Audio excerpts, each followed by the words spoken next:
though I'm one of their teachers, I don't make them do anything I wouldn't do. So here I am.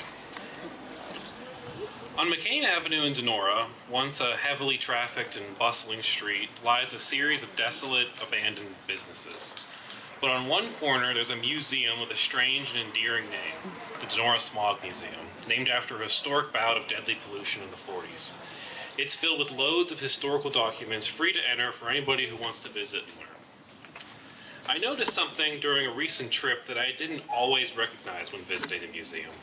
In two buildings to the left of the museum, there's no businesses anymore, like the rest of the street, but there are materials from the museum on display in the windows, such as old sports jerseys and artifacts of an old bridge in the area. It turns out this started with an idea from the museum historians for just one of the old storefronts. People liked what we did so much because it basically looked like the storefront was occupied, number one. It's cleaned up, number two, said Mark Pawelec, one of the historians, who talked with me outside the museum. He paused to say hello to someone passing by on the street, and then explained that the building owner liked it so much that he asked if he'd like to do the same thing to the next building. The museum got an offer to fill more of the storefronts with these artifacts.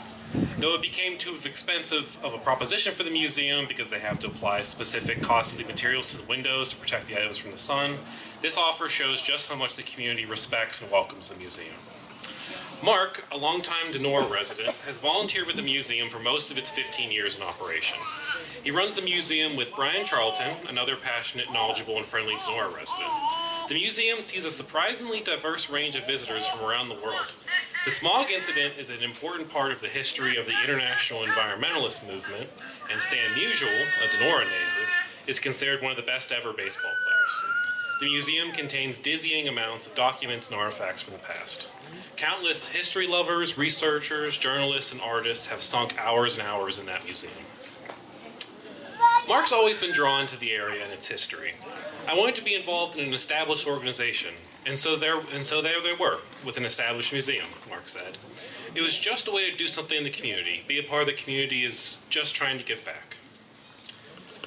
As a way to help me better answer the question, what makes a Mon Valley person, I figured I'd talk to Mark, a 64-year-old with an enormous amount of knowledge and passion about Donora, where I also grew up. Additionally, Mark happens to have my same first and last initials and my exact height. I've interviewed and written about Mark several times in the past for various news articles about the museum and Donora history, but I never before learned much about him as a person. When I met him, we talked about the museum and his interest in volunteering with it, but I also shifted gears in our conversation to learn more about him as a person. In my attempts to get to know Mark better, I asked what he likes to do in his spare time. He mentioned he often likes to play basketball with a group of guys across the Mon Valley, but then he talked for several more minutes about the museum. About how personally satisfying it was to work with people from all over the Pittsburgh area, to clean up various parts of the Monongahela River's riverbank in various towns, about how amazed he is by the range of people who visit the museum, about how fascinated visitors are by the smallest details of the humble, struggling area he's known since his childhood. For them, it's like this spiritual thing, Mark said, and so to be a part of that is pretty special. Mark grew up in Donora, where he attended Donora High School, later turned into the Donora campus of Ringgold High School after a merger. That same building later turned into Donora Elementary Center, where I went to school as a kid. He got a technology-related degree from California State College, which was renamed to California University of Pennsylvania in 1983, and renamed again last year to Penn West, California.